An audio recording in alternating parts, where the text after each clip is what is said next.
Hi everyone, quick explanation के लिए episode 5 का बचा हुआ पार्ट सुन लीजिए। होंगजू बहुत ही एक्साइटेड होकर अपने रूम में पहुंचती है। अपनी हालत देखकर सरप्राइज हो जाती है। फिर तैयार होकर जल्दी से नीचे आती है। मिस्टर कॉन उसे घर में बुला लेते हैं। खाने की तैयारी कर रहे होते हैं और वो बहुत ज्यादा बड़ाई मार रही होती है। और मिस्टर कॉन सीरियसली हर चीज का जवाब देते हैं तो उसका मजा किरकिरा हो जाता है। फिर मिस्टर कॉन कहते हैं आप अपने घर पे वापस चली जाओ और आधे घंटे बाद आना, क्योंकि राइस कुकर तो मैं ऑन ही करना भूल गया। फाइनली खाना बन जाता है। वो खाने लगते हैं तो फिर से वो बड़ाई मारने लगती है और मिस्टर कॉन सीरियस होकर आंसर दे देते हैं कि ऐसा तो कुछ भी नहीं है। होंगजू कहती है आपको तो मजाक करना भी नहीं आता है। खाने के बाद वे ड्रिंक लेते हैं। तभी सिनियो का कॉल आ जाता है। एक बार तो वो कट कर देती है, दूसरी बार मिस्टर कॉन उसे कहते हैं कि तुम कॉल रिसीव कर लो। जब वो कॉल रिसीव करके कहती है तुमने मुझे फोन क्यों किया, तभी पीछे से मिस्टर कॉन उससे कुछ पूछ लेते हैं और सिनियो को पता चल जाता है कि ये किसी और के साथ है। अब सिनियो को बहुत ज्यादा गुस्सा आता है। फिर भी वो बोलता है कि बहुत ही अच्छा है, मैं भी तो ऐसा ही चाहता हूँ।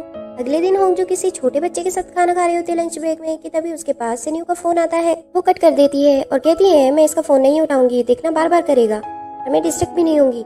बच्चा बोलता है कि तुम तो ऑलरेडी डिस्ट्रैक्ट हो चुकी हो, क्योंकि वो बार बार फोन देख रही होती है। इधर सिनियो बैठ के सोच रहा होता है कि अच्छा किया इसने मेरा फोन नहीं उठाया।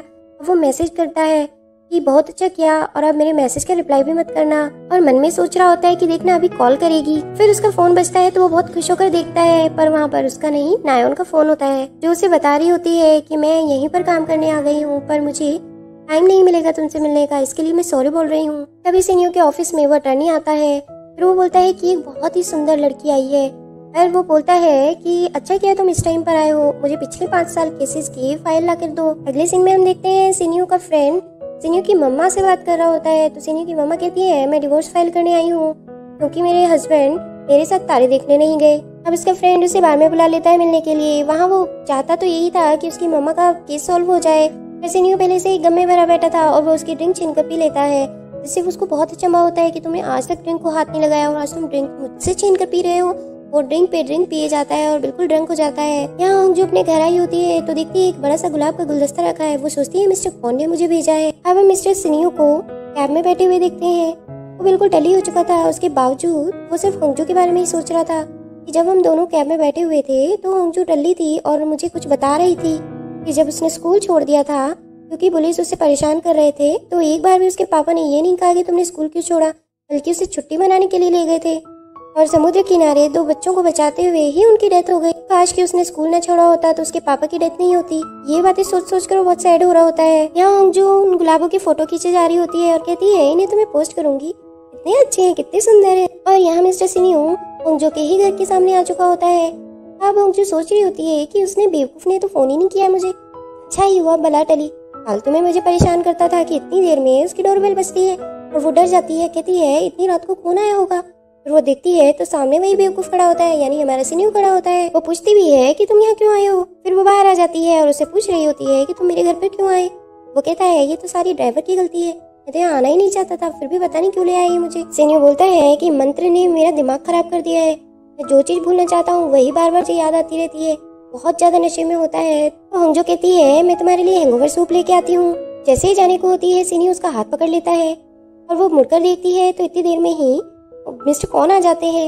मिस्टर कॉन उससे पूछता है कि तुम यहाँ क्यों आए हो सिनियो, और ये सब क्या चल रहा है। सिनियो कहता है कि इसमें सारी गलती तो होंगजू की है।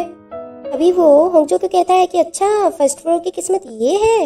होंगजू भी मिस्टर कॉन को कहती है कि ये थोड़ा पेचीदा सवाल है पर मैं तुम्हें अभी एक्सप्लेन नहीं कर सकती। जब मिस्टर कॉन उसे जाने को कहते हैं तो कहता है कि मैं तो होंगजू के साथ पूरी रात रुकने वाला हूँ। मिस्टर कॉन कहते हैं कि होंगजू मैंने तुम्हें एक अच्छा लड़का ढूंढने को कहा था, तुमने किसको पकड़ लिया है। और सिनियो ये कोई अच्छी बात नहीं है कि इतनी शराब पीकर किसी लड़की के घर पर आकर हंगामा करो, चलो मैं तुम्हें घर छोड़ देता हूँ। इतने में होंगजू कहती है कि नहीं नहीं आप रहने दो, मैं इसे छोड़कर आती हूँ। और वो ड्राइव करने लगती है। सिनियो उसके बगल में बैठा होता है। थोड़ी देर बाद सिनियो को उल्टी आने को होती है तो वो रोकने क्यों कहता है। एक जगह रुककर वो सूखी घास पर बैठ जाते हैं। वहाँ बैठकर वो कह रहा होता है। सिनियो जब उससे पूछता है कि मिस्टर कॉन में ऐसा क्या है तो वो बोलती है कि वो और मैं एक जैसी हैं और वो थोड़ी क्लमसी भी हैं। इस पर सिनियो कहता है क्लमसी तो मैं भी हूँ। फिर वो कहती है कि वो अंदर से बहुत अकेले हैं। सिनियो कहता है तुम्हें मेरा दिखाई नहीं देता मैं कितना अकेला हूँ। फिर वो कुछ सोच कर कहती है क्या 19 की रात को तुम फ्री हो। कहता है कि मैं तुम्हारे साथ बाहर नहीं जाऊंगा और वैसे भी रात को निकलना खतरनाक होता है। वो बोलती है कि उस दिन पूर्णिमा है। सिनियो कहता है कि पूर्णिमा है तो क्या हुआ। बोलती है कि पूर्णिमा की रात को ही हम उस मंत्र को तोड़ सकते हैं, मेरे पास मुसीबत टालने का मंत्र है। वो बोलता है क्या तुम्हें मैं मुसीबत लग रहा हूँ। कहती है कि तुम्हें मुसीबत नहीं कह रही हूँ, ये तो मैं खुद कह रही हूँ कि मुसीबत ही तो है हमारे लिए, ना तुम चाहते हो ना मैं चाहती हूँ। फिर सनी उससे पूछता है क्या तुम्हें एक बार भी मेरे लिए फीलिंग नहीं आई आज तक?